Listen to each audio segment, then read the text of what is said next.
Saudara, sebanyak 137 pengungsi Rohingya yang ditolak warga ditampung sementara di gedung serbaguna milik pemerintah Aceh. Sementara pemerintah mengundang Muspida 3 provinsi untuk mencari lokasi penampungan sementara pengungsi Rohingya.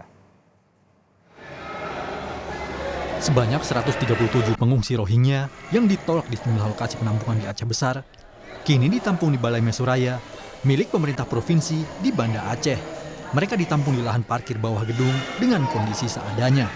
Saat ini belum ada informasi resmi kemana mereka selanjutnya akan dibawa atau ditampung oleh pemerintah. Kedatangan pengungsi Rohingya sejak pertengahan November lalu kini menuai perdebatan warga. Warga Aceh menolak kedatangan para pengungsi Rohingya dan meminta pemerintah untuk segera bertindak.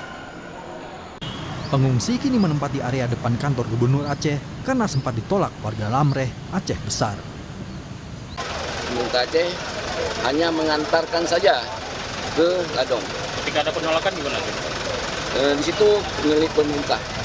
Jadi tidak mungkin, kita sudah koordinasikan ke pihak Ladong dan mereka sudah menerima, sudah sedang menunggu di sana. Jadi batas waktu itu yang diberikan pemerintah 1 minggu, Pak ya? Seminggu, nanti pihak NCR kita cari solusi lagi mungkin. Seminggu ini di mana yang akan kita tempatkan. Sejak pertengahan November lalu, ratusan pengungsi Rohingya kembali berdatangan ke Aceh dengan menggunakan kapal dan perahu. Para pengungsi yang berasal dari Myanmar ini tersebar di beberapa lokasi di Aceh. Terkait pengungsi Rohingya, Menteri Hukum dan HAM Yasona Lauli menyatakan membantu para pengungsi atas alasan kemanusiaan. Ada kepala-kepala daerah yang tidak mau lagi menerima mereka.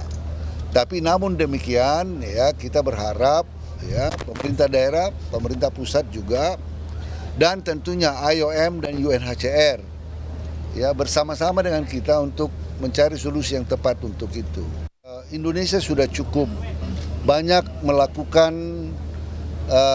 hal-hal yang baik dalam menampung para pengungsi. Sementara pemerintah mengundang Muspida 3 provinsi untuk membahas tempat pengungsian sementara warga Rohingya. 3 provinsi ini meliputi Riau, Aceh, dan Sumatera Utara.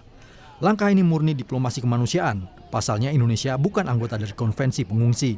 Pemerintah akan tetap menyalurkan bantuan karena negara bertugas melindungi hak asasi manusia.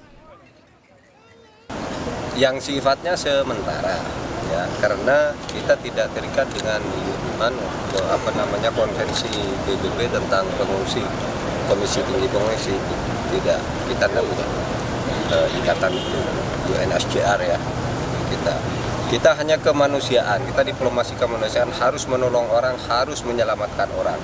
Tapi rakyat Indonesia yang di dalam juga banyak yang mempersoalkan, loh Pak, kami juga lapar, kami juga miskin gitu. Ya sama-sama ditolong, namanya negara itu tugasnya kan melindungi hak asasi manusia juga. Saat ini, jumlah pengungsi dari jumlah negara di Indonesia hampir mencapai 15.000 orang, termasuk pengungsi Rohingya. Penolakan warga banyak disebabkan karena ulah pengungsi sendiri. Warga Rohingya disebut tak tahu berterima kasih atas bantuan warga. Padahal juga banyak yang masih dalam kesulitan. Tim Liputan, Kompas TV.